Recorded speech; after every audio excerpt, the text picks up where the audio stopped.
السلام عليكم الخويش، كنتمنىكم تكونوا كاملين مزيان. في هذا الفيديو غندويو على بعض الماتشات اللي بقاو في الوداد في البطوله وغنحلوهم مع بعضياتنا، وكذلك غنشوفوا المباريات 4 اللي باقيين خصوصا الوداد في هذا الموسم في البطوله اللي كينافسوا معنا على المركز الثاني والثالث. فلاتشي من عشاق فريق نادي الوداد الرياضي، خلينا واحد لايك خلينا نقول لكم نبداو. فحاليا البطوله تلعبات فيها 29 جوله وباقين 4 ديال الجولات باش نعرفوا شكون الفرق اللي غيمثلوا المغرب الموسم المقبل في المسابقات القاريه، وكذلك نعرفوا شكون الفرق اللي غادوا البطوله وشكون الفرق اللي غيلعبوا البلاي اوف. اللي شفنا حين ترتيب البطوله الفرق الاولى لقوا على ان بركان في المركز الاول ب6 نقطه واللي ضمن اللقب، اما في المركز الثاني غنلقاو عندنا الجيش الملكي ب 48 نقطه، في المركز الثالث غنلقاو عندنا الوداد ب 44 نقطه، تحت الوداد غنلقاو عندنا كل من الفتح وزنامه اللي عندهم 43 نقطة. من هذا بعض الفرق اللي كتنافسوا بيناتنا حاليا على المركز الثاني والثالث، باقي منهم جوج الفرق اللي غنلعبوا معاهم وغندخلوهم في الميدان ديالنا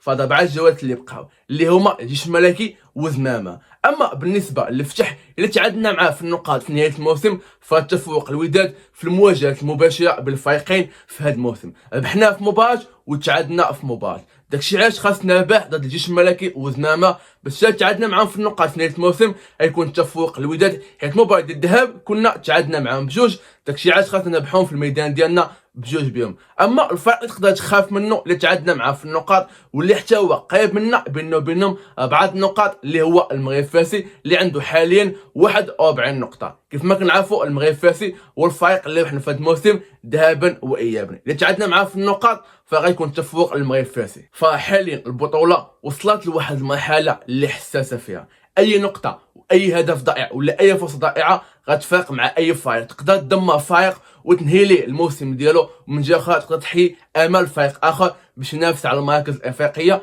ولا ينافس على البقاء في البطوله. وواحد النقطه اللي خاصنا ندوي عليها ونشيروا لها اللي تقدر تفرق بشكل كبير في نهايه الموسم، واللي خاص يكون فيها واحد الصرامه، اللي هو التحكيم، حيت اي خطا تحكيمي يقدر يظلم فريق ويخدم في مصلحه ديال فريق اخر. داكشي علاش التحكيم حاليا في البطوله وفي هذه الفتره خاصو يكون تحكيم اللي يكون صايم ونزيه. دابا نشوفوا بعض الماتش اللي باقي الوداد والفرق اللي منافسين معنا في هذا الموسم من دابا لنهايه البطوله. نبداو مع الوداد اللي في الجوله 27 الجوله المقبله غيخرج لمواجهه اولمبيك اسفي في مواجهه اللي غتكون قويه وحاسمه. اما في الجوله 28 في الكلاسيكو غنستقبلوا الجيش الملكي في الميدان ديالنا. اما في الجوله 29 فغنخرجوا لمواجهه الشباب السوالم. اما في الجوله الاخيره غنستقبلوا زنامه في الميدان ديالنا. اما بالنسبه للجيش الملكي اللي شفنا الماتش اللي بقاو ليه في البطوله في الجوله 27 غيستقبل الشباب السوالم. اما في الجوله 28 غيخرج مواجهه الوداد في الدار البيضاء في الكلاسيكو. اما في الجوله 29 فالفريق غيستقبل المغرب التطواني.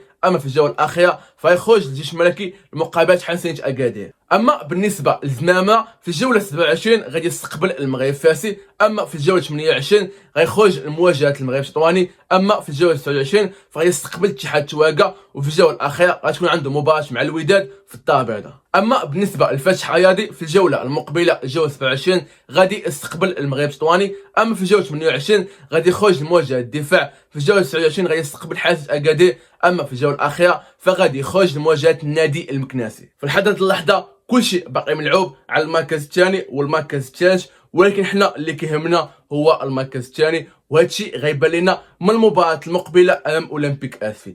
اي نتيجه من غير الفوز على اولمبيك اسفي وفوز الجيش الملكي في المباراه ديالو نقدر نقول لك على انه رسميا ما غاديش نشاركوا في الموسم المقبل في دوري ابطال افريقيا، وغتكون المره الثانيه على التوالي اللي غنغيبوا فيها على الشامبيونز ليغ. داكشي علاش نتمنى على ان اللعابه يركزوا معنا في هذا بعض الماتش اللي بقاو، خاصه كيف ما كنعرفوا على ان الوداد حاليا كيعيش واحد المشاكل كبيره في الاداره ديالو، ولكن نتمنوا حنا كجماهير ندعموا اللاعبين حتى نهايه الموسم. فاحنا حاليا في واحد الفتره اللي حساسه وما خاصش الخطا فيها. فبالنسبه للراي ديالي كنتوقع على ان الوداد وعندي واحد التفاؤل كبير اننا قادرين باش نحسموا المركز الثاني في هذا الموسم. فانت لتحت وكتب لنا الراي ديالك، واش الوداد غيشارك في الموسم المقبل في الشامبيونز ليغ ولا لا. هادشي ما كان في الفيديو اخوتي، نتمنى ديما التوفيق للوداد. بقى لي نقول لكم تهلاو.